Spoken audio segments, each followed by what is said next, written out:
la glándula y empiece a hacer el efecto a nivel sistémico y en otros órganos, ¿ya? Va a depender del tipo de célula, o perdón, del tipo de hormona que nosotros vayamos a ver. Por ejemplo, ¿ya? Por ejemplo, a ver, el ejemplo más fácil y mejor. La adrenalina, ¿ya? La adrenalina puede ser mediada tanto por estímulos externos como internos. Vamos a suponer un caso de estimulación externa, que vamos a suponer que estamos en la calle caminando tranquilo, estamos con el celular ahí, ¿no es cierto? Y vamos a ir caminando por la zona de los pozos o de la ramada de aquí de Santa Cruz, ¿no es cierto? ¿Ya? Y estamos ahí pensando, ¿no? Cuando se viene por delante una moto, la motico como la dicen, ¿no? En colombiano. Y ahí que nos pegamos un susto, ¿no es cierto? Y nos quedamos paralizados.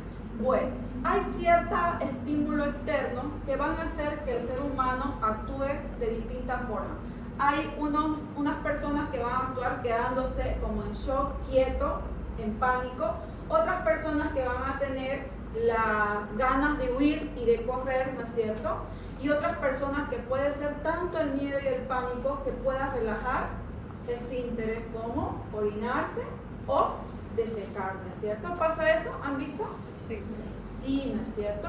Bueno, la adrenalina es una de las hormonas que pueden producir eso dependiendo de cuán cantidad pueda secretarse en el cuerpo, ¿ya? Y de cuánto es tu capacidad psíquica y emocional de aguantar un susto, por ejemplo. Hay personas que no aguantan, no les gusta esas cosas de ver películas de terror ni de fantasmas, y peor si es que va a ser asaltado o atracado, ¿no? Bueno, con la suposición del mismo caso es que estamos ahí y esta persona se baja y le dice, deme su celular, y les apunta con un arma, ¿no es cierto? Y nosotros vamos a entrar en pánico. La mayoría de las chicas, más del 90%, actúan quedándose ahí quietas, sin nada, y empezando a llorar porque no quieren. Muy poca gritan, ¿no? Muy poca, y reaccionan. Los chicos, ¿cómo creen que actúan? Pelean. No todos. Corren. No, Corren. Exacto, los chicos tienen tendencia a la huida o al enfrentamiento, dependiendo de cómo esté el opositor, ¿no es cierto? Pero las chicas tenemos esa tendencia. Bueno, entonces, en ese momento, la adrenalina es la que se activa en nuestro cuerpo para producirnos esas sensaciones de huida o de quedarnos quietos, o la sensación de impotencia, ¿ya? Y cuanto más se secreta la adrenalina, va a causarnos efectos, ¿ya? Porque ya nos causó el estímulo, ya viajó, y va a causarnos efectos primarios y secundarios en nuestro cuerpo. El efecto primario es que nos va a activar nuestro sistema nervioso, ¿no es cierto? Y ese es el que nos va a hacer disparar o nos va a hacer quedarnos ahí, o inclusive puede activarlo y puede hacer que nos orinemos, ¿no es cierto? Claro, puede ser del pánico que tengamos, puede activarse. Una vez que se activa la adrenalina, de esa forma va a hacer su efecto en otros órganos, porque va a viajar por el torrente sanguíneo y va a empezar a hacer efecto ¿en dónde? En el corazón, y va a producir taquicardia, ¿no es cierto? Y ahí estamos nosotros ahí con que no sé si daba el celular o ya me lo quitó y se fue corriendo, no sé, ¿no? Taquicardia, y empezamos a respirar mucho más y empieza a haber la taquipnea, ¿no? Taquicardia, y ahí estamos con la taquipnea, ¿no es cierto? ¿Qué más? A nivel de pupila empieza a dilatarse y toda midriática, y peor no vemos nada porque ya la chica empezamos a llorar y ahí todo empañado y me lo robó señora mi celular, ¿no? ¿Qué más vamos a hacer? Muy bien. ¿Y qué más? ¿Qué más hace la adrenalina? Vasodilata a nivel periférico y las personas empiezan a sudar, a transpirar, ¿no es cierto? Y parece como un cuadro ahí de nervio, de miedo, de pánico y de todo, ¿no es cierto? Y que no sabes si vas a correr, si vas a gritar, si vas a llorar, si vas a pararte, si vas a correr tras del ladrón, ¿no es cierto? O si vas a gritar, señora, ayúdame, el ladrón se llevó mi celular, ¿no? Entonces, eso pasa con la adrenalina frente a estímulos externos. ¿Muy bien? Ahora, ¿la adrenalina misma se puede activar frente a estímulos internos? Claro, cuando hay problemas hormonales, por ejemplo, como aumento de la ACTH por tumores y empieza a activarse, o problemas de tumores a nivel de la glándula suprarrenal y se puede activar y puede dar la misma sintomatología que puede acabar en una crisis suprarrenal y producir la muerte de la persona. Ya se puede activar por ese medio. Muy bien. Y para desactivarse la adrenalina, ¿cuánto tiempo me durará ese pico de adrenalina ahí con toda la tembladera ahí? ¿Cuánto cree que dura? 5 a 10 minutos. Sí, máximo 10 minutos dura y después ya uno va calmando, va tranquilizando los nervios, ¿no es cierto? Se toma un poquito de agüita, ya pues ni modo que hacer, se fue el celular, la cartera, lo que sea, ¿no? Y va bajando los niveles de adrenalina hasta llegar a la normalidad. Y pasa todo ese evento y ese episodio malo que hemos tenido. Y cuando baja la adrenalina, empiezan a subir otras hormonas. Ahí viene la hormona del cortisol, por ejemplo, la hormona del estrés. Y ya después te entra, exacto, la preocupación, la rabia, ya no puedes dormir porque si fue horrible lo que te pasó, vas a quedar pensando ahí, vas a tener miedo y después entras en paranoia, ¿no es cierto? Ya miras para todos lados, ya no quieres utilizar el celular en la calle, ¿no? Se activan otras hormonas. ¿Muy bien? Perfecto, así actúa. Alguien que haga un ejemplo con otra hormona, ya sea por estímulo externo o interno, a ver. Yo voy a ayudar. La hormona antidiurética. A ver, ¿cómo actuaría la hormona antidiurética? ¿Ya sea estímulo externo o interno? Ante una pérdida sanguínea, pérdida del volumen, Ya. el mismo, la hormona antidiurética intentaría retener los suelos líquidos de una forma de simplemente los mecanismos para retener los máximos líquidos posibles y impidiendo lo que es la diuresis o también personas con deshidratación severa. Entonces, podemos tener un estímulo interno en el caso de la antidiurética, como dice su compañero, y puede ser que la antidiurética va a actuar ante el estímulo interno, como es la deshidratación, y la antidiurética va a entrar en juego ahí reseccionando ese estímulo de que la persona está deshidratada, y entonces, ¿qué va a pasar con la antidiurética? Ante ese estímulo va a empezar a causar vasoconstricción y va a hacer que haya menos eliminación de agua por los riñones, ¿no es cierto? Y va a tratar de tener el agua o de tener el líquido en los espacios intra y extracelular para que no te sigas deshidratando o perdiendo sangre, por ejemplo, ¿no? Ahí está, antidiurética ante un estímulo interno. Y ante un estímulo externo, ¿cómo actuaría la antidiurética? Que lo hablamos creo que con ustedes. Cuando digamos otro corte. Ya. Podría ser también por ingesta de alcohol, no sé si lo hablamos con ustedes, que la bebida producía inhibición de la antidiurética y hacía más bien que uno orine y se deshidrate, ¿no es cierto? Porque no está activada la antidiurética. Es un estímulo externo negativo contra la antidiurética. ¿Bien? ¿Cómo es que se regula todo este mecanismo hormonal? La mayoría en realidad, todas, excepto unos 3 casos más o menos, o 4 por ahí, se regulan a través de la retroalimentación negativa o feedback negativo, ¿ya? Seguramente han escuchado del feedback en fisiología cuando empezaron a hablar de la retroalimentación y la regulación tanto de electrolitos y de los líquidos, ¿no es cierto? Lo mismo pasa con las hormonas. Su mecanismo de control va a ser la retroalimentación negativa. En algunos casos especiales, que vamos a hablarlo después, va a estar la retroalimentación positiva. ¿Y qué pasa? Ante esos estímulos, ¿no? El hipotálamo va a secretar primera hormona, por ejemplo, la hormona del crecimiento, y esta a su vez va a estimular la adenohipófisis y va a secretar la hormona del crecimiento propiamente dicha, o somatotropina, y esta va a liberar una tercera hormona a nivel de la glándula endocrina, que por ejemplo en este caso es el hígado, y va a empezar a producir IGF-1, factor de crecimiento insulínico tipo 1, y ese factor se va a ir a todo nuestro cuerpo, nuestros órganos, y va a empezar nosotros vamos a empezar a crecer, ¿no es cierto? Aumentar de tamaño los órganos y los huesos.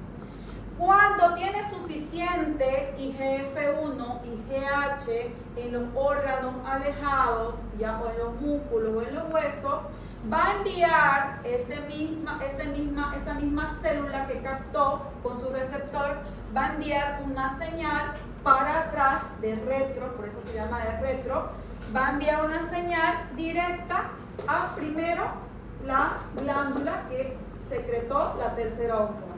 Y después de esta va a enviar una señal a la segunda hormona para que pare su producción, y de aquí va a enviar una señal a través o hacia el hipotálamo en este caso para parar su primera señal. Y de ahí me bloquea todas las señales en cascada para que ya no se libere más hormona de crecimiento, no se produzca más IGF-1 porque aquí hay suficiente, ¿ya? Lo mismo pasa cuando requieren hormona, por ejemplo el hígado para crecer, va a enviar estímulo en secuencia para que se secrete la hormona liberadora y ahí otra vez la cascada de liberación hormonal, ¿ya? Entonces, el efecto del feedback negativo es misma hormona, produce su liberación y produce su secreción, normalmente. Y si fuera retroalimentación positiva, el estímulo siguiera aumentando la liberación. Y aquí viene la pregunta: ¿en qué situaciones tenemos retroalimentación positiva? Porque necesitamos de esa retroalimentación positiva para que continúe secretándose esta hormona y empiece a haber estos ciclos. Una hemorragia, Ante una hemorragia, si bien no es hormonal, el feedback es de la coagulación y se hace a través del factor 5 para producir protrombina y trombina, ¿no es cierto?, para disminuir y juntar el coágulo, ¿no es cierto?, crear el coágulo. Ahí hay una retroalimentación positiva porque necesitan de crear más factor 5 para que cree protrombina y trombina, ¿no es cierto?, y se forme el coágulo. Ahora, situación fisiológica normal de feedback positivo, hormonal. ¿En el parto?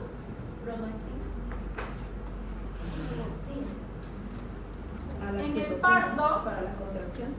En el parto, no tanto propiamente en el parto, pero sí en la gestación. Ya necesitamos, por ejemplo, en la gestación que se produzcan más hormonas, por ejemplo, como la progesterona, para que retenga lo que es el embrión, el huevo, ¿no es cierto?, el embrión, y pueda crecer normalmente. Entonces la gestación sí es una retroalimentación positiva porque necesita más producción de progesterona y la famosa HCG, que es la hormona coriónica humana, ¿no es cierto?, que es la que va a mantener a ese embrión y a ese ser vivo o a ese feto con vida, ¿no es cierto? Ahí sale en el positivo de la Esta prueba de es la que embarazo. sale en el positivo de la prueba de embarazo. Y esta hormona es secretada por la placenta durante la gestación, más ninguno. Sale el bebé, sale la placenta y esas hormonas que son secretadas por la placenta ya no están. Cuando hablemos de hormonas sexuales, ahí vamos a hablar de esta hormona. Muy bien, la gestación. ¿Qué otro estado fisiológico también podría darse? Doctora, esa sería una positiva. Positiva. Por allá hablaban de prolactina. Ya, si bien en los libros no está la prolactina como un feedback positivo porque es dependiente de la succión, ¿no es cierto? Sí se podría entender porque la succión va a hacer que aumente más la producción de prolactina y haya en consecuencia más leche, aunque no está en los libros como una retroalimentación positiva. Pero hay otra retroalimentación positiva que también se da, por ejemplo, en el ciclo menstrual para ya dar lugar a la gestación, y es la cascada de estrógeno y progesterona, que una baja y otra continúa aumentando para que dé lugar a la HCG y haya lo que es la gestación. ¿Ya? Ahí son los estados fisiológicos de retroalimentación positiva para endocrinología. Muy bien. En cuanto a los tipos de hormonas, ¿ya? Tenemos hormonas de tipo esteroideas, de tipo proteicas, de tipo aminas, de tipo peptídica, ¿ya? La dividimos en dos grandes grupos que son las esteroideas y las no esteroideas, como ven ahí.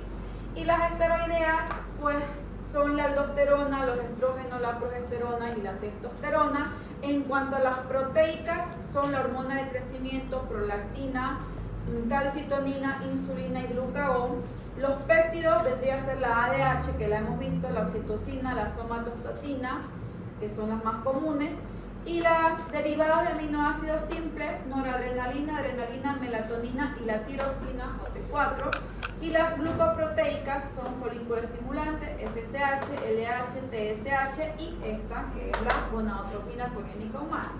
Bien, ahora, ¿cuál es la característica para que se sinteticen estas hormonas y por qué es importante saber que son esteroideas o no esteroideas? O también la van a encontrar con hidrosolubles y liposolubles, también la clasificación que más adelante les voy a mostrar. Mayormente su síntesis tiene que ver que van a partir algunas, por ejemplo las aminas van a partir o se van a formar a partir de una enzima que se llama tiroxina, y a través de reacciones en cascada va a dar lugar a que se produzca esa hormona. La que a mí me gusta más en cómo funciona, y de ahí a veces parte de lo que es la fisiopatología para que aparezcan enfermedades, son las proteicas y las peptídicas, pero especialmente las proteicas, por ejemplo, como la insulina. ¿Por qué? Porque estas hormonas se van a sintetizar a nivel del retículo endoplásmico rugoso, y para poder llegar a ser insulina o hormona del crecimiento, tienen que pasar por unas etapas de conversión desde prehormona, prohormona y hormona misma para que salga el torrente sanguíneo y cumpla su acción. ¿Bien? Ahí están todas las hormonas proteicas. Luego también estas hormonas, las esteroideas, por ejemplo, son mayormente que se van a formar a partir del colesterol y su síntesis de colesterol, ¿ya? Y también va a producirse reacciones enzimáticas para que den a la hormona en sí. Toda esta síntesis se va a llevar a cabo a nivel del núcleo, a nivel del retículo endoplásmico para las proteicas y a nivel de la capa lipídica o membrana para las peptídicas o esteroideas, perdón, ¿ya? En cuanto a los efectos que va a causar las hormonas, van a causar muchísimos efectos, tanto positivos y negativos, pero causan más positivos. Y los efectos que pueden causar es, uno, el de estimulante. Aquí las hormonas van a promover una actividad en un tejido, por ejemplo la prolactina va a promover que crezca y aumente de tamaño la glándula mamaria para que esos ácidos mamarios contengan leche materna y puedan alimentar al bebé, ¿no es cierto? Al bebé que lo necesita. Otro efecto es el efecto inhibitorio de estas hormonas, y es mayormente cuando disminuye una actividad de un tejido, ¿ya? O sea, todas se acoplan para disminuir la actividad. Por ejemplo, ahí la somatostatina, que dijimos que era la hormona reguladora de la hormona de crecimiento, que cuando ya está grande el órgano y llegó a su tamaño normal, se activa para que no se secrete más hormona de crecimiento y este IGF-1 no vaya otra vez a seguir aumentando de tamaño, no sé, en el corazón, en los intestinos, en el hígado, en donde sea. Y también tienen efectos antagonistas, ¿no es cierto?, que una inhibe la otra. Por ejemplo, insulina y glucagón hacen su efecto antagonista. Insulina, cuando hay altos picos de glucosa en sangre, sale la insulina y disminuye a niveles normales la glucosa. Cuando no hemos comido nada y estamos en ayuno posible, va a activar la vía del glucógeno, ¿no es cierto?, y va a hacer que aumente para que nosotros no caigamos en hipoglicemia y mantengamos nuestro medio interno de esa manera. Es un mecanismo de regulación. Y pueden ser también estas hormonas sinergistas, que quiere decir que dos hormonas pueden combinarse para potenciar su acción y causar un mayor efecto. Por ejemplo, una combinación que les puse fue de la hormona del crecimiento con hormonas tiroideas, que las dos al juntarse durante el desarrollo embrionario y durante la pubertad, que es donde más se ve, van a ser picos de crecimiento tanto en talla como en órgano y en hueso. ¿Hasta cuánto? Vamos a ver que la hormona del crecimiento actúa mayormente hasta los 21 años en varones y hasta los 18 años en mujeres, pero es variable, ¿ya? Y puede darnos también efectos trópicos como las hormonas gonadotropinas, ¿ya? Que pueden alterar el metabolismo del tejido endocrino, como en este caso va a alterar el tejido del endometrio, ¿no es cierto?, cada 28 días o cada mes, para dar lugar a la menstruación o para dar lugar a la gestación, ¿no es cierto? Entonces ahí cambia y lo altera y ese se llama efecto trópico que dan estas gonadotropinas como la LH-FSH, estrógenos y progesterona. Muy bien, esos efectos ya de las hormonas pueden ser que sea, y en la mayoría de los casos, más del 90%, van a tener efectos de tipo endocrino, todas estas, que quiere decir que tienen que viajar por el torrente sanguíneo para ir a su célula blanco con su receptor.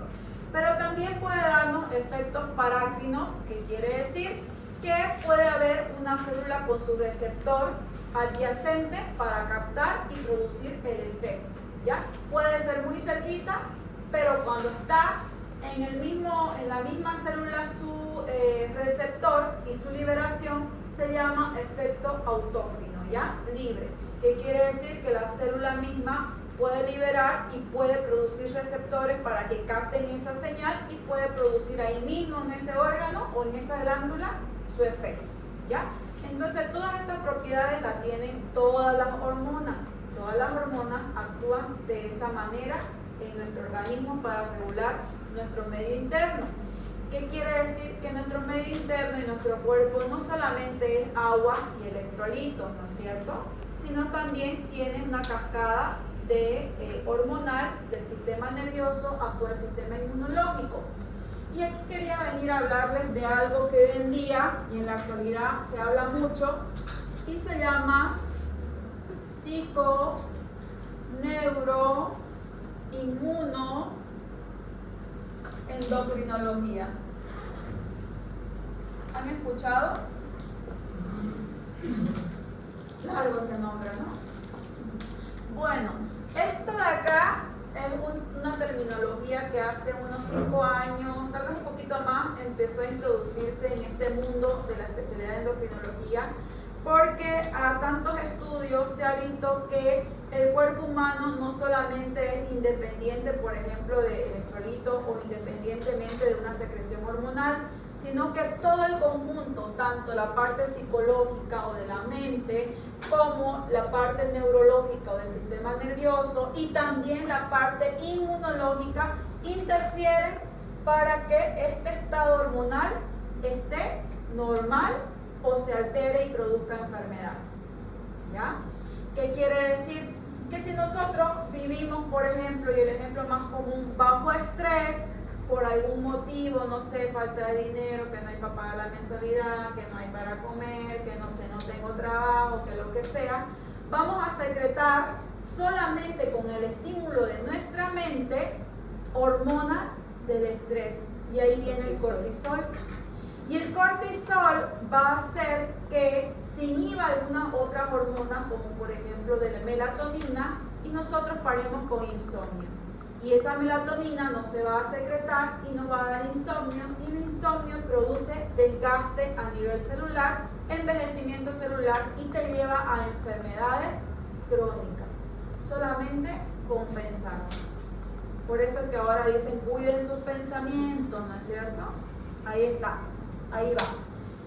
Y el sistema nervioso, ¿cómo? No, le decía que es la nueva enfermedad. La mayoría de las personas que llegan con enfermedades ahora a los hospitales es basada en el estrés, preocupaciones, que desarrolla otra cosa. Por eso es que hoy en día también la mayoría ya está entrando en el mundo de la psiquiatría. La psiquiatría es un campo bastante interesante para la medicina, aún no explorado y con mucho por explorar, porque la mente hasta ahorita sigue siendo un misterio, ¿no es cierto? O sea, no han descubierto muchas cosas ahí.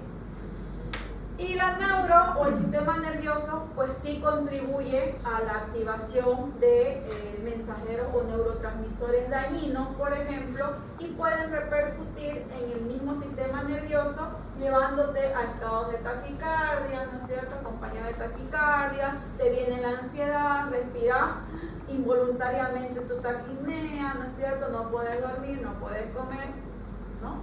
Y ahí empieza a haber un deterioro del estado del sistema inmunológico.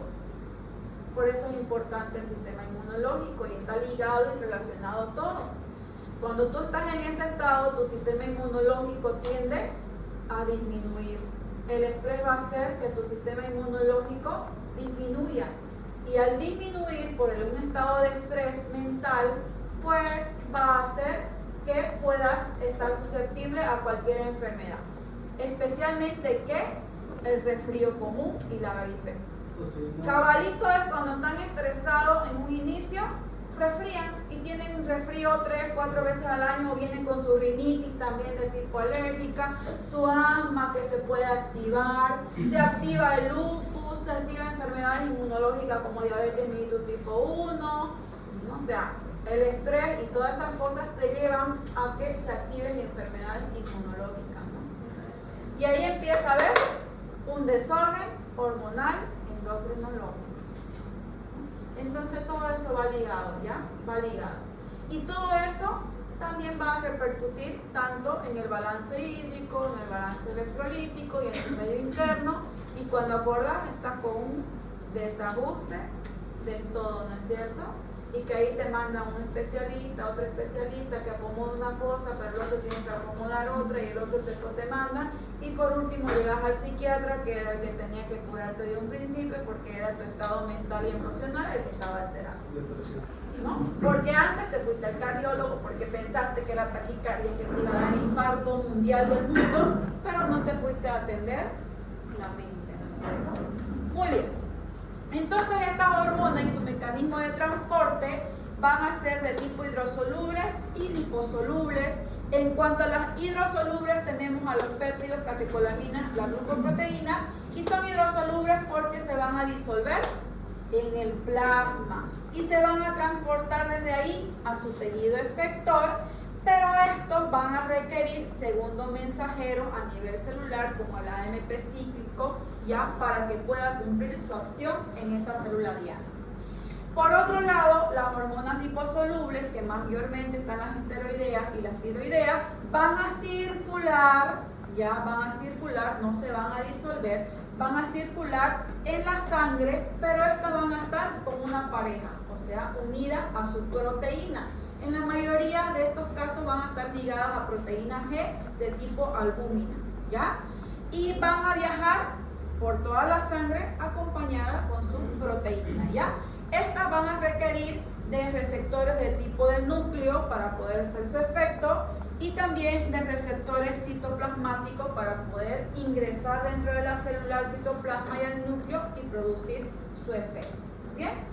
Todas las hormonas tienen eliminación renal, ¿ya? Todas se van a eliminar renal y algunas van a tener eliminación por excreción biliar y otras hormonas van a tener muerte en el mismo tejido, ¿ya? En el mismo tejido donde se hizo su acción, ahí mismo van a terminar y no van a ser eliminadas por ningún sitio, solamente ahí.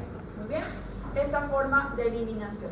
En cuanto a su metabolismo, en la fase 1 de todas las hormonas va a haber reducción e hidratación y en la fase 2 se van a conjugar para poder hacer su efecto. Bien.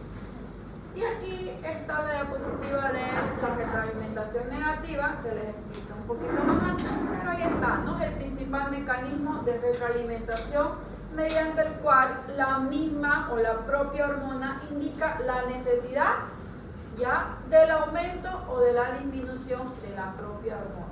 Manda señales, estímulos, esa misma, a veces sin necesidad del sistema nervioso y a veces con necesidad del sistema nervioso para que se active, ¿ya? Esta regulación hormonal, aparte de tener su mecanismo de retroalimentación, tiene su estímulo del sistema nervioso, como les mencioné, y aquí hay mecanismos que van a entrar en juego, ya sea para que se secrete o para que se inhiba, y vienen acá mecanismos de los sentidos, ¿no es cierto? Los sentidos tienen la propiedad de que pueden activar directamente algunas hormonas para que se puedan secretar, ¿ya? Estímulos visuales, estímulos auditivos, gustativos, olfatorios, táctiles, el dolor, la emoción y que producen algún tipo de secreción hormonal. A ver, el dolor, ¿qué hormona va a hacer que se secrete ante un dolor? Ya más fácil entonces. El estímulo visual, ¿qué hormona va a hacer que se secrete? No sé, imagínense que acá está una torta así, o no sé qué les gusta, el cuñapé, empanadas ahí, un picante, ¿no? Aquí de lengua, que no sé si les gusta por ahí, majadito, tal vez tallarín. Va a hacer que se empiece a activar la hormona del hambre. ¿Cuál es esa hormona del hambre? Y se va a secretar y van a decir, yo tengo mucha hambre, quiero comer ya. Se llama grelina. La grelina es la hormona del hambre, se va a activar con el estímulo visual y va a hacer una secreción brutal de grelina y tú vas a tener hambre. Y ese estímulo visual no se te va a ir de la mente porque ya tu mente creó todo un cuento ahí como para inducirte a que tú tienes que comer 100% ya, ¿no? Y solamente va a lograr ser inhibida tras que tú comas y la leptina se active dándote saciedad y satisfacción. Bien, así funciona más o menos eso. Hay otro control que se llama el control conotrópico también, que están controladas algunas hormonas, por ejemplo la de los ritmos del sueño o del ritmo circadiano día y noche, como la melatonina, que es la que nos ayuda cuando decirnos que es de día, cuando es de noche, y nos regula nuestro ritmo circadiano. Los ritmos estacionales también tienen mucho que ver para la secreción de algunas hormonas o para la inhibición de otras hormonas. Por ejemplo, el invierno o la primavera o el verano o el otoño influye en la secreción hormonal para que se secrete o se inhiban hormonas. En invierno, ¿qué hormonas piensan que está activada y qué hormonas piensan que están disminuidas? En invierno la del hambre. ¿Está activada o está disminuida? Estaba activada. Está activada, ¿no es cierto? La grelina activada ahí, porque en el invierno tenemos tendencia a comer y como casi no hacemos actividad física por el frío inmenso, tendemos a aumentar de peso, ¿no es cierto? Culpa de la grelina.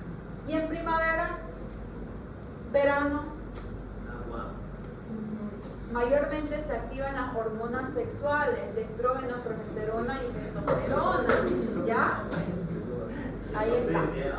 Y algunos van a controlar nuestros ritmos menstruales, especialmente en mujeres. Los varones no tienen ritmo de esa forma, ¿no es cierto? Son libres, son. Felices por ustedes. Por nosotras, no. O sea, si conforme vayamos pasando endocrinología van a darse cuenta y los hombres van a confirmar que las mujeres, como dicen algunos memes, somos 100% hormonal. Es la verdad. ¿Para qué nos vamos a negar? Ya las mujeres funcionamos hormonalmente y es por culpa de nuestro ciclo menstrual, los estrógenos, progesterona, LH y FSH. ¿Ya?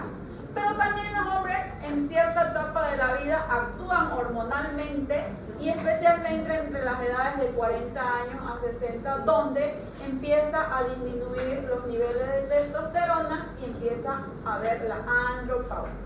Pero eso vamos a hablar más adelante. Hay andropausia, sí, hay menopausia también en mujeres también.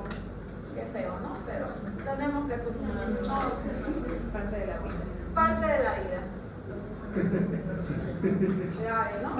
Y ahí hubo una pregunta que mi hijo me hizo ayer en la mañana y me dice cuando íbamos al colegio, me dice, no sé de dónde sacó, me pregunta, y mamá, ¿por qué los seres humanos envejecemos? ¿Por qué tenemos que envejecer? ¿Por qué no nos quedamos así? Yo quiero ser niño toda mi vida, dice, ¿no? Y yo dentro de mí, no, ay, los hombres piensan a ser niños toda su vida. No le iba a decir eso a mi hijo, ¿no? Entonces, ¿ustedes por por qué creen? ¿Por qué envejecemos? Es por los radicales libres que existen. Ya, uno, los radicales libres, ¿por qué creen?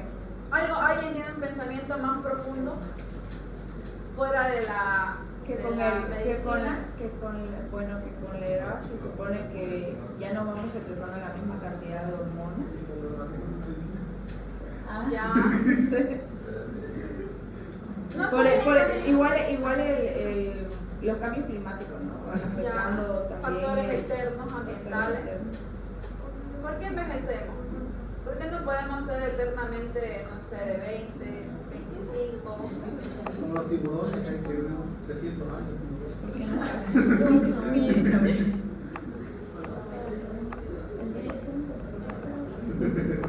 Quizás por la sociedad, doctora, ¿Por la sociedad?